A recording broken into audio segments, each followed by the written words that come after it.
श्रोते हो नमस्कार. आजच्या वृत्तविशेषमध्ये आपलं स्वागत.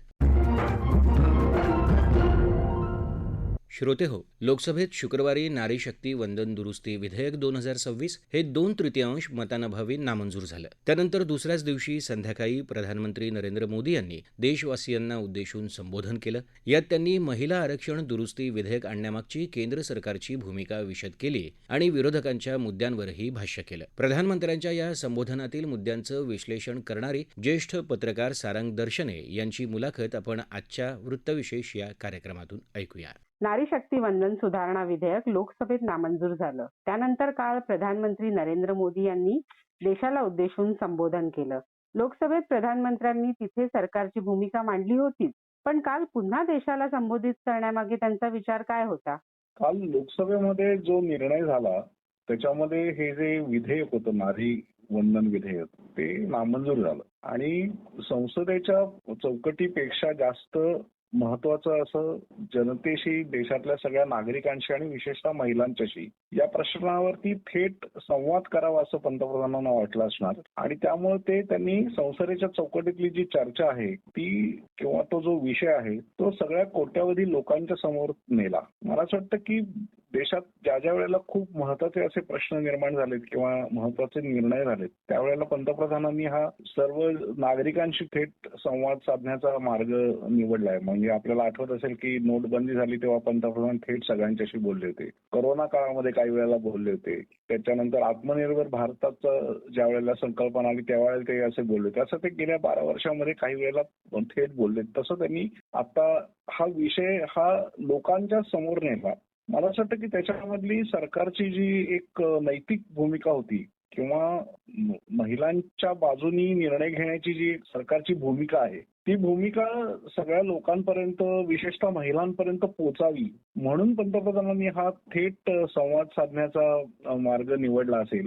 त्याच्यामधलं एक म्हणजे या मोदी सरकारने गेल्या 10-12 वर्षांमध्ये महिलांच्यासाठीचे जे निर्णय घेतले म्हणजे उदाहरणार्थ उज्ज्वला असेल किंवा जनधन असेल किंवा शौचालय, घरकुल बांधणी, जलजीवन किंवा महिलांचे जे स्वयंसहायता गट निर्माण झालेत अनेक, त्याच्यामधून लखपती दीदी देशभरामध्ये अनेक निर्माण झाले. ह्या सगळ्या महिलांसाठीच्या निर्णयांची एक मालिका आहे आणि त्या मालिकेतला एक आणखी महत्वाचा निर्णय हा होत होता किंवा सरकारला घेण्याची इच्छा होती. ही सरकारची भूमिका सगळ्यांपर्यंत पोहोचावी हा मला असं वाटतं पंतप्रधानांचा सगळ्यांच्याशी संवाद साधण्यामागचा मुख्य हेतू होता.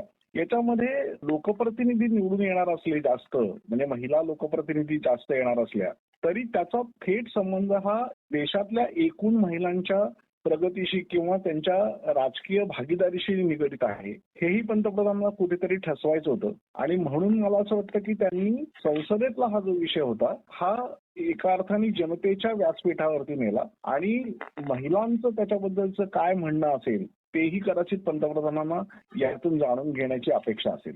या विधेयकाला विरोध करताना विरोधी पक्षांनी काही कारणं समोर केली होती. ती काय होती आणि त्यावर प्रधानमंत्र्यांनी केलेली टिप्पणी याबद्दल थोडक्यात सांगा. आपल्याला आठवत असेल की 2023 मध्ये एक या विधेयकाचं म्हणजे पहिलं विधेयक जे महिला आरक्षणाचं होतं ते मंजूर झालं होतं आणि ते एकमताने झालं होतं आणि त्याच्यामध्ये एक तरतूद अशी होती की मतदारसंघांची पुनर्रचना आणि दुसरी भारताची जनगणना या दोन्ही गोष्टी आणि महिलांसाठीचं आरक्षण या 3 गोष्टी एकत्रित होणार होत्या किंवा आधीच्या 2 गोष्टी झाल्यानंतर म्हणजे विशेषतः जनगणना झाल्यानंतर डिलिमिटेशन म्हणजे ज्याला मतदारसंघांची पुनर्रचना किंवा फेररचना आपण म्हणतो ती झाली असती आणि मग त्याच्यातून महिलांचं आरक्षण झालं असतं 33%. मात्र सरकारने आत्ताचा जो निर्णय घेतला त्याच्यामध्ये या दोन्ही गोष्टी बाजूला ठेवल्या म्हणजे विशेषतः जनगणना बाजूला ठेवली आणि असा विचार केला की आत्ताची जी लगेच येणारी जी निवडणूक आहे 2029 ची लोकसभेची निवडणूक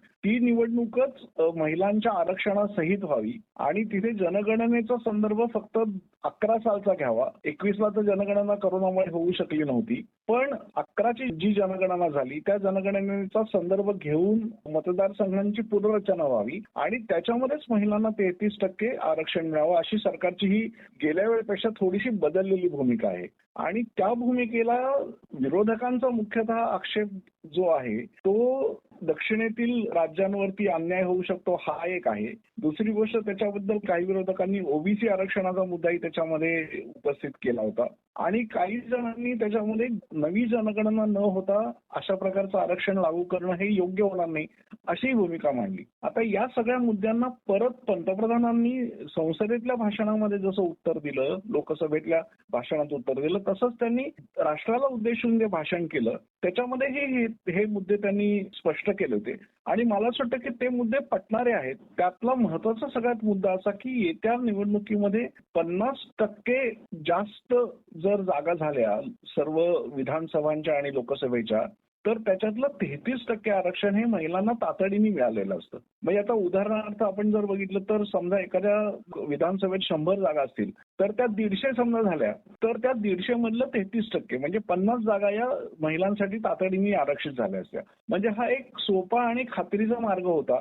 पण तो विरोधकांना मान्य न झाल्यामुळे 2/3 बहुमत या घटनादुरुस्ती विधेयकाला लागतं हे आपल्याला माहिती आहे. आणि ते नाही झालं आणि त्याच्यामुळे हा एक पराभव झाला. सरकारच्या पराभवापेक्षा या विधेयकाचा पराभव झाला. आणि मला असं वाटतं की महिला आरक्षणाचं जे गेल्या काही वर्षांमध्ये जी एक वाटचाल चालू झाली होती त्या वाटचालीला कुठेतरी या लोकसभेतल्या पराभवामुळे मला वाटतं थोडीशी खीळ बसल्यासारखी वाटते. महिला आरक्षण विधेयकासोबत मांडण्यात आलेल्या लोकसभा मतदारसंघ पुनर्रचना विधेयकामुळे दक्षिणेतील राज्यांचं नुकसान होईल हा आरोप प्रधानमंत्र्यांनी खोडून काढला. त्यांचे म्हणणे नेमके काय होते? मला असं वाटतं की याच्यामध्ये जनगणना झाल्यानंतर जर डिलिमिटेशन झालं असतं तर त्याच्यामध्ये लोकसंख्येचं प्रमाण आणि त्या प्रमाणामध्ये घटणारे मतदारसंघ असा मुद्दा आला असता. आणि त्यावेळेला मग दक्षिणी राज्यांची जी तक्रार आहे की आमचं प्रतिनिधित्व हे नवीन लोकसभेमध्ये कमी होईल हा मुद्दा योग्य ठरला असता. आता आपण 2011ची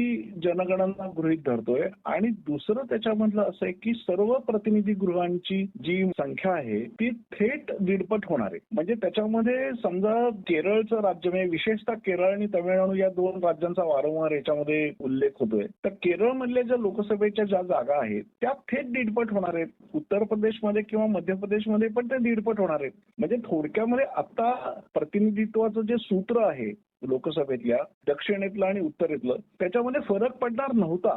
2023 मध्ये नारी शक्ती वंदन कायद्याद्वारे 33% आरक्षणाची तरतूद मान्य करण्यात आली होती. मात्र 2026 मध्ये सुरू करण्यात येणार असलेल्या ताज्या जनगणनेला लागणारा कालावधी आणि मतदारसंघ फेररचनेची गुंतागुंतीची प्रक्रिया यामुळे महिला आरक्षणासारख्या चांगल्या निर्णयाची अंमलबजावणी रोखली जाऊ नये याकडे प्रधानमंत्र्यांनी लक्ष वेधलं. त्याविषयी काय सांगाल? प्रधानमंत्र्यांनी भाषणामध्ये हा जो मुद्दा मांडला तो अतिशय महत्वाचा होता. याचं कारण असं आहे की या 2 प्रक्रिया भारतामध्ये आता अजून व्हायच्यात. त्याच्यातली एक आहे ती जनगणनेची, ती लांबली आपल्या सगळ्यांना माहिती आहे. आणि दुसरी जी आहे ती मतदारसंघांच्या पुनर्रचनेची म्हणजे ज्याला डिलिमिटेशन असं म्हणतात. आता आधी जनगणना मग त्याचे सगळे निष्कर्ष येणं त्याच्यानंतर मतदारसंघांची पूर्णपणे देशातल्या पुनर्रचना होणं आणि त्याच्यातून ते मतदारसंघ किती वाढतील याचा अंदाज घेणं आणि त्याच्यानंतर महिलांसाठी त्याच्यातलं 33% आरक्षण ठेवणं ही सगळी जी प्रक्रिया आहे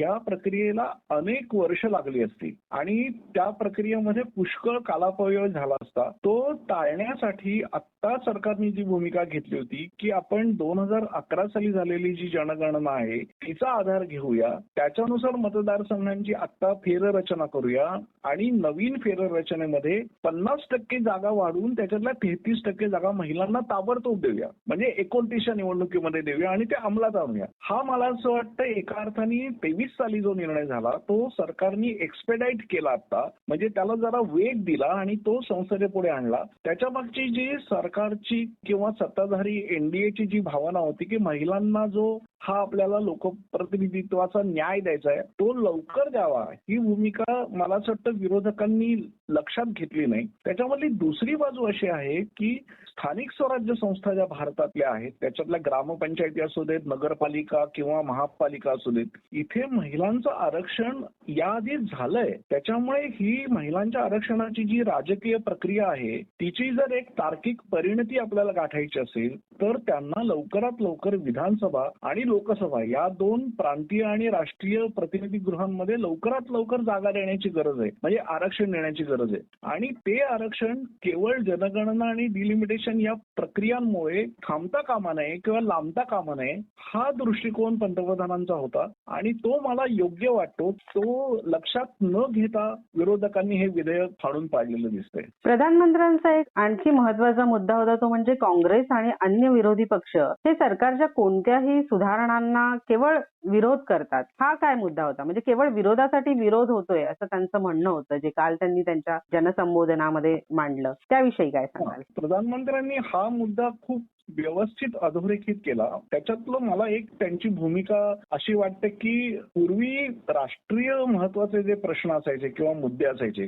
त्याच्यावरती राजकीय मतभेद विसरून मतैक्य करण्याची अशी एक आपल्याकडे राजकीय परंपरा भारतामध्ये आहे. त्याच्यातली एक 2-3 उदाहरणं सांगायची झालं तर ज्या वेळेला भारतावरती आक्रमण झालं, ते चीनचं असू दे किंवा पाकिस्तानचं युद्ध, बांगलादेशची निर्मिती असेल, तर त्यावेळेला सगळा देश हा एकमताने एकसंधपणे त्याला सामोरा गेला होता. तसंच आपल्याकडे ज्या वेळेला 1991 साली आर्थिक सुधारणांना सुरुवात झाली, त्या आर्थिक सुधारणांच्या वेळेला सुद्धा विरोधक आणि सत्ताधारी हे सगळे एकत्र आल्याचं आपल्याला चित्र दिसलं होतं. आणि नरसिंहराव सरकारने ज्या आर्थिक सुधारणा चालू केल्या त्या पुढे वाजपेयी सरकारने तशाच चालू ठेवल्या. इतकंच नाही तर मोदी सरकारने चालू ठेवल्या. याच्यामधली एक जी संगती आहे किंवा सुसंगती आहे ती लक्षात न घेता गेल्या काही वर्षांमध्ये विरोधक या महत्वाच्या भूमिकांना किंवा राष्ट्रीय महत्वाच्या मुद्द्यांवर सुद्धा केवळ राजकीय विरोध करतात ही पंतप्रधानांची तक्रार काल होती. आणि ती मला योग्य अशासाठी वाटते की याच्यातला जो जीएसटीचा जो मुद्दा आहे तर जीएसटीचं हे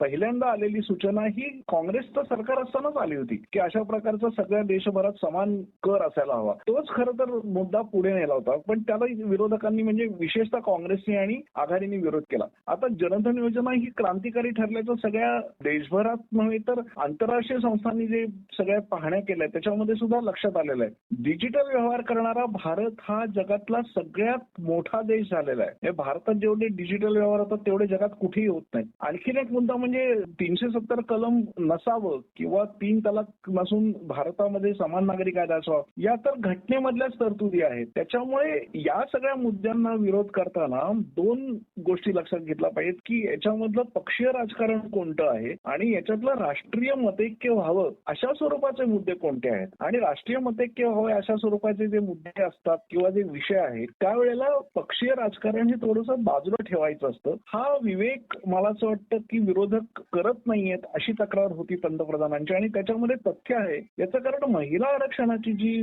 सरकारची भूमिका आहे त्याच्यामध्ये कोणताही एक पक्षीय स्वार्थ नसून तो एक आपल्या सगळ्यांचा मिळून एक राष्ट्रीय अजेंडा आहे. आणि तो राष्ट्रीय अजेंडा महिला सबलीकरणाचा जर साधायचा असेल तर त्यांना लोकसभेमध्ये लवकरात लवकर वाढीव प्रतिनिधित्व मिळणं आवश्यक होतं. आणि ती संधी ही कालच्या लोकसभेमध्ये सरकारच्या विधेयकाचा जो पराभव झाला त्याच्यामुळे आपण गमावलीये. आणि मला असं वाटतं हे एक प्रकारचं आतापर्यंतच्या वाटचालीमधलं एक दुर्दैवी टप्पा मला असा वाटतो. श्रोते हो, नारी शक्ती वंदन दुरुस्ती विधेयक हा महिलांना सक्षम करण्यासाठीचा महायज्ञ होता. त्या मार्गातील अडथळे दूर करून 21व्या शतकात महिलांना नव्या क्षितिजांकडे भरारी घेण्यासाठी पंख देणं हा या विधेयकामागचा मुख्य हेतू होता.